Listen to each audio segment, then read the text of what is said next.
budget amendments as set forth by Resolution 2013-311, a resolution approving the 2013 budget amendments only. Kindly state your name, town of residence for the record, and the specific amendment to which you are referring, and please adhere to the 5-minute time limit.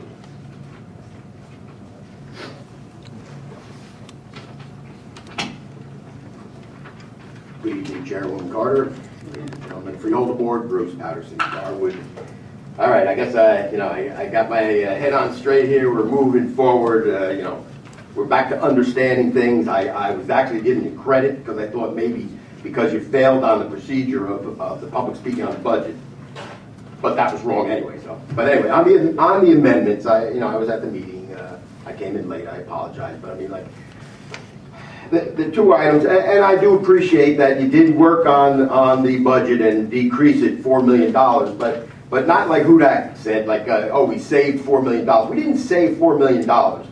We're still increasing the taxes $15 million.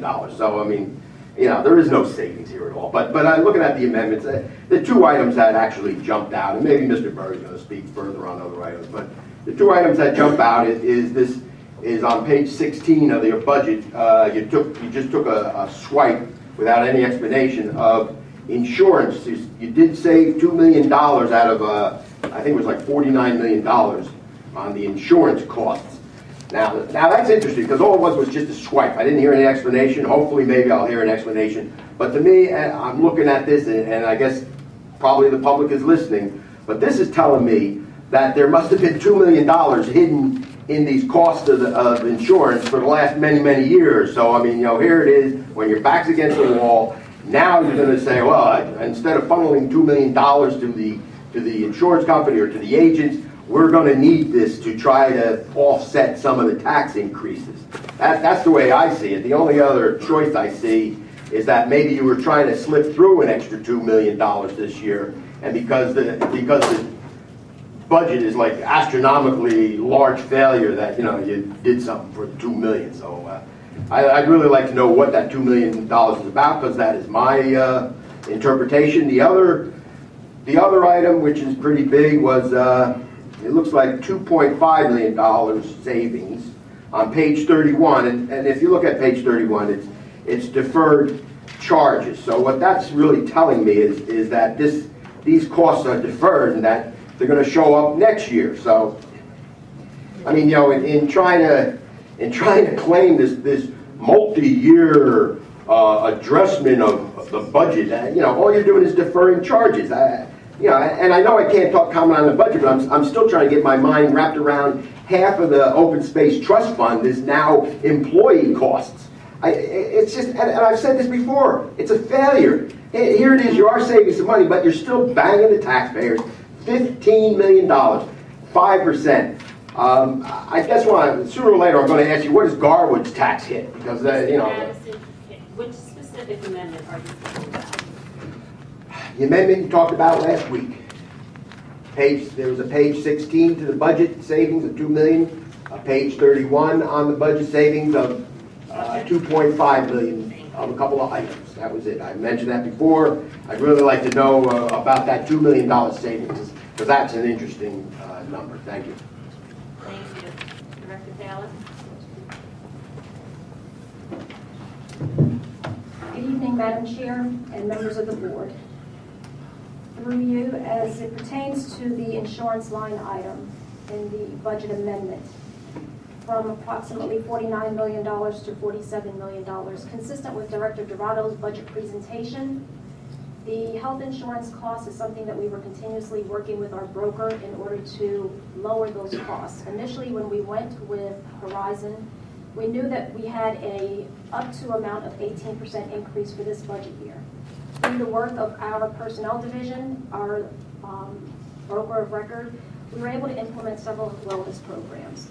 The wellness program, coupled with the lower census and marketing our benefits to various agencies, we are able to fine-tune that increase from 18% to approximately 10%. And that's what yields the savings in the budget of approximately $1.7 million. As far as the deferred charges are concerned, this is an item that is comprised of 3 segments, which are outlined in the audit. Those items date back to 1985.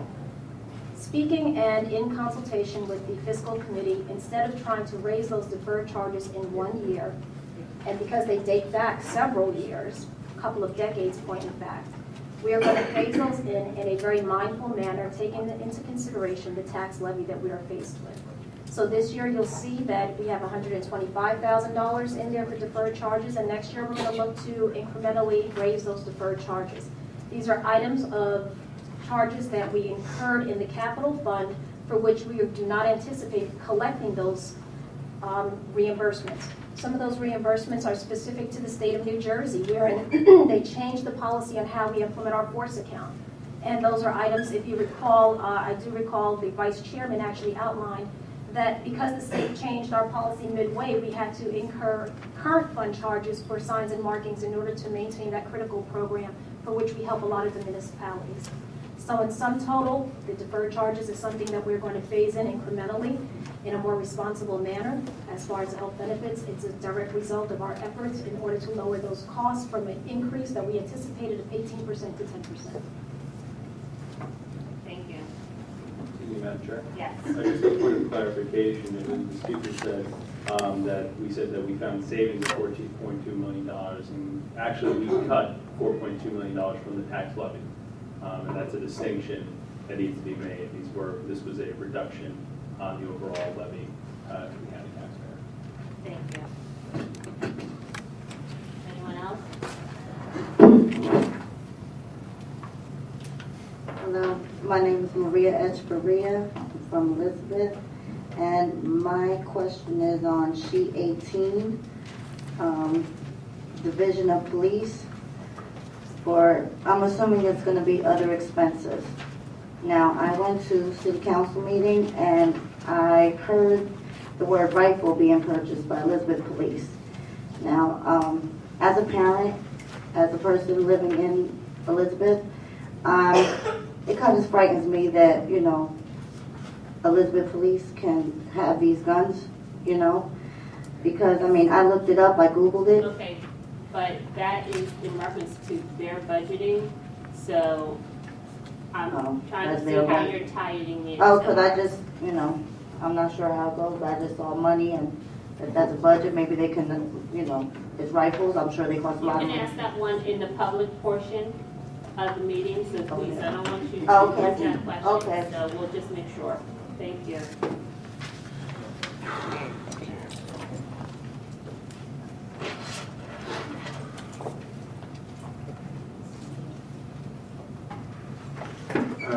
John Berry, Kenilworth. Two things. First, the deferred charges. Based on this amendment, there are four things included in deferred charges. There's $1 million for emergency authorization that was there and now it's gone. So the question there is, you know, what's that for? And then the other ones look like they're specific. Ordinance 223 Westbrook, Ordinance 347 U.S. Marshal Service, and Ordinance 700 ANJ DOT Bridge Program that are being cut, except for retaining 125. What are each of these? I'd just like an explanation of that part. And the other thing is on the anticipated revenues. Three items. The County Board of Paid Patients. In 2012, 32.649 was realized. The introduced budget had 35.2 million there, and this revised budget got it down to 32.64, which is less than what was realized in 2012, which I thought was the way this stuff was supposed to work. But the two other items, the county clerk revenue, 1.969 was realized in 2012. The introduced budget had 1.775. This amendment has 2.205. That's greater than what was realized in 2012. And it's the same deal for the realty transfer fees. Realized was 3.2 in 2012. The introduced budget had 3, and this amended budget has over 3.6 million. Both items, realty transfer fees and the county clerk, are much higher than was even realized, which I didn't think was possible or was not allowed by the wherever you're going to how can you do this? Like, anticipate more money than you actually realized in 2012? So that was it, just those two.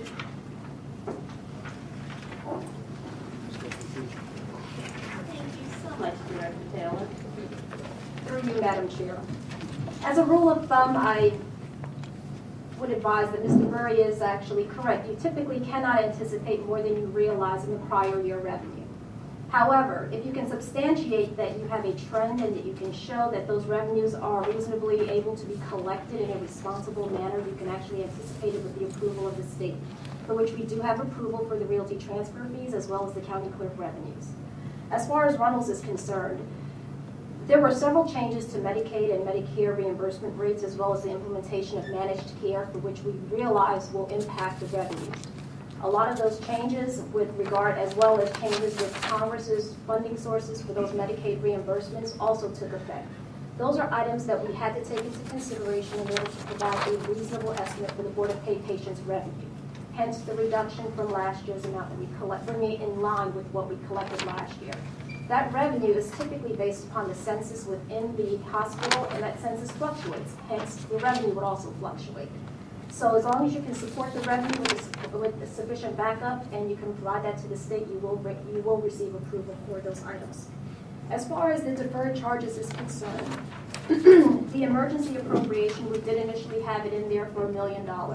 However, consistent with the Board of Chosen Freeholders' directive to try and lower the tax levy as much as possible, the Department of Finance, in consultation with the County Manager's Office, went back to the 2012 budget and saw what areas that we can reasonably charge that are appropriate to the 2012 budget for that emergency. So instead of raising it in the 2013 budget, we were able to look at open encumbrances for each of the departments as it pertained to Sandy and charge back those departments where available balances existed. The remaining balance of approximately $161,000 is the balance that we could not find appropriations to charge to, and that's what's carried forth in these deferred charges.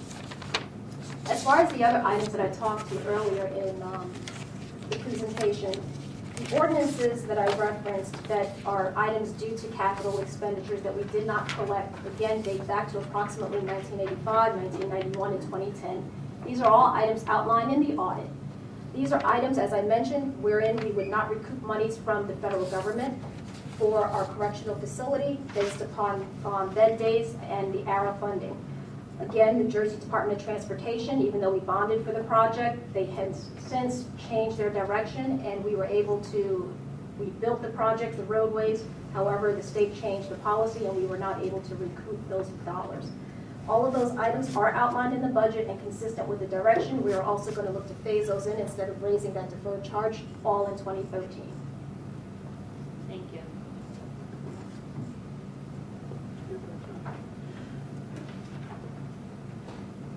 Anyone else?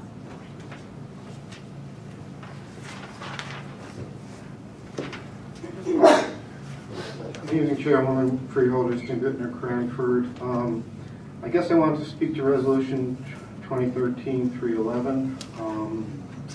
Just general observation on my part. I've not had a chance to review the complete budget nor the amendments. Looking to the last page, again, looks like the Union County budget is teetering on approaching the $500 million mark again. I'm sure we will go over that. And then going backwards to the format, it's a very nice handout, thank you. But I guess there was one column missing from here, what last year's budget was, so that anybody reading this could really have a good understanding of what the last year's budget was and that what you're proposing and that what you're changing. Because if you look at the last two columns, the bottom line, what we learned in 5th grade math, that on a 9-figure amount, when you change it $1.3 million, that's a significant, statistically insignificant amount, a number. It means nothing. There's no change. So I think the Finance Committee needs to go back and sharpen those pencils and pens and look again and see what they can do for the taxpayers who are really hurting. because this really was not any change from last year. It's actually an increase. Thank you. Just an observation. Anyone else? Seeing no one, I will formally close this portion of the meeting.